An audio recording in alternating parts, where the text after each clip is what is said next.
ସକାଳେ ଜଳଖିଆ ଚକୁଳି ପିଠା ବନାଉଥିଲି।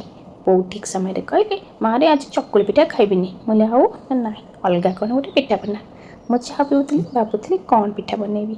ଭାବି ବାପା ଗୋଟେ କଦଳୀପତ୍ର 2 ଖଣ୍ଡ ସକାଳୁ ଆଣିଦେଇଥିଲେ। ଭାବିଲି ଏଇଥିରେ ଯାଉଛି ପିଠା ବନେଇଦେବି। ଦେଖେ ଫ୍ରିଜ୍ରେ ନଡ଼ିଆ ଥିଲା, ତାକୁ ସବୁ କୋରେଇଦେଲି।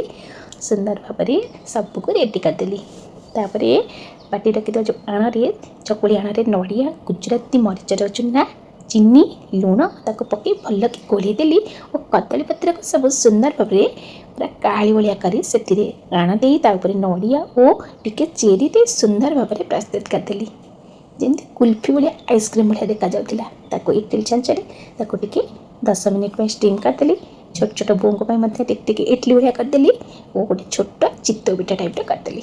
3 ପ୍ରକାର ପିଠା କଲି। ବୋଉ ଯେଉଁ ପିଠା ଖାଇ ଖୁସି ହେବେ। ପୁଅ ସ୍କୁଲ ବାହାରିଥିଲା, ପୁଅକୁ ଦେଲି। ପୁଅ ଦେଖି ବହୁତ ଖୁସି ହେଇଗଲା। ବୋଉ ମଧ୍ୟ ଦେଖି ବହୁତ ଖୁସି ହେଇଗଲେ। ମୁଁ କହିଲି ବୋଉ ଆଜି କେଉଁ ପିଠାଟି ଖାଇବେ? ବୋଉ କହିଲେ 3ଟା ପିଠା ତ ଭଲ ଲାଗୁଛି। ମୁଁ କ'ଣ କହିବି କହୁନ? ପିଠା ବହୁତ ବଢ଼ିଆ ଲାଗୁଛି।